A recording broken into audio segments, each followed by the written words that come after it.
মাত্র ৬ মাসের ব্যবধানে শাকিব খানের ২ সিনেমার প্রযোজককে একেবারে নিঃস্ব করে পথে বসিয়ে দিয়েছেন অনন্য মামুন। কাজটা কি অনন্য মামুন ভালো করেছেন? আমি চাই এই জীবনে ইহো জিন্দেগিতে কোনোদিন শাকিব খান যেন অনন্য মামুনের ছায়াটা পর্যন্ত না মারায়।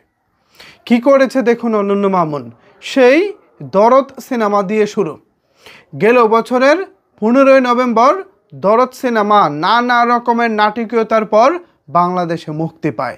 এই সিনেমা নিয়ে গত 2 বছরের কী পরিমাণে ডাক ডলছিল। সিনেমাটা প্যান ইন্ডিয়ান, সিনেমাটা পুরো পৃথিবীব্যাপী এতগুলো ভাষায় এভাবে মুক্তি পাবে, ওইভাবে মুক্তি পাবে। বুর্জ খলিফার ট্রেলার দেখানো হবে, দুবাইয়ে ট্রেলার দেখানো হবে, নানা রকমের কথাবার্তা বলে শাকিব খানের ভক্তদের প্রত্যাশাকে এই জায়গায় নিয়ে গিয়ে শেষে তাদের সাথে প্রতারণা করা হয়েছিল।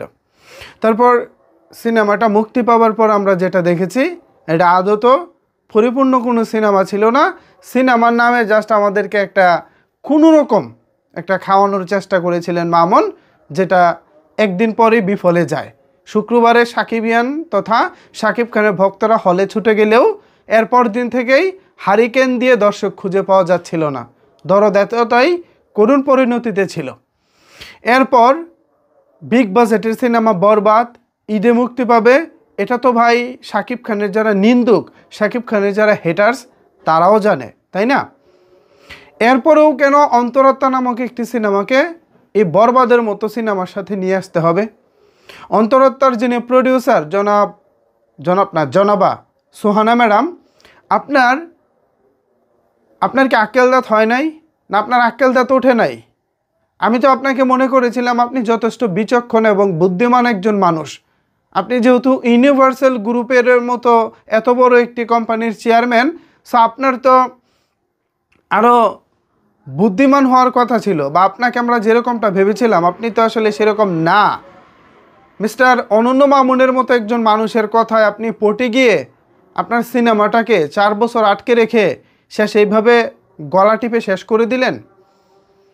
এই অন্তরাত্মা নিয়ে তো আমাদের সাকিবিয়ান এবং শাকিব খানের শুভাকাঙ্ক্ষী যারা আছি, আমাদের প্রচুর প্রত্যাশা ছিল।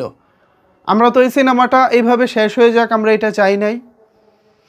ঈদে আপনি ঘাউরামি করে ছবিটা রিলিজ করেছেন। যতটুকু শুনেছি এই সিনেমার রিলিজের ব্যাপারে অনন্য মামুন আপনাকে ফোর্স করেছে, এবং এটা ওপেন সিক্রেট যে এই সিনেমাটা রিলিজ করার জন্য পিছন থেকে কলকাটিয়ে অনন্য মামুন নেড়েছেন। তার কথা আপনি ঈদে কেন আসলেন? আপনি কি অতীত ইতিহাস জানেন না?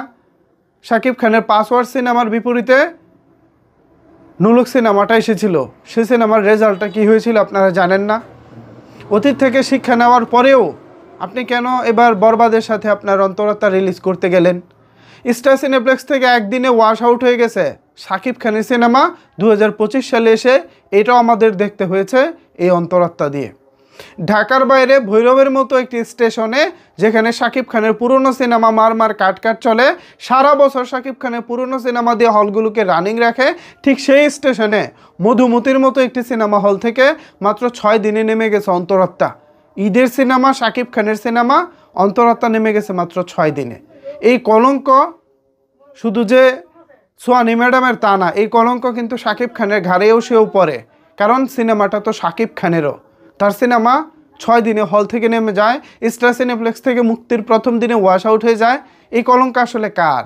শাকিব খানেরও। আর এগুলোর পিছনে কে? মিস্টার অনন্য মামুন। ভাই ভালো হয়ে যান। ইন্ডাস্ট্রিকে যদি মামুন ভাই আপনি এতটুকু ভালোবাসেন, আপনি ভালো হয়ে যান। যে ক্ষতিটা আপনি বরবাদের করেছেন, যে ক্ষতিটা আপনি অন্তরাত্মার করেছেন, তা আপনি নিজেই ভালো জানেন।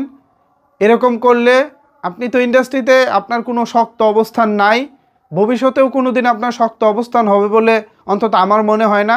আর এইভাবে আপনি কারো ভালোবাসা পাবেন বলে আমার মনে হয় না।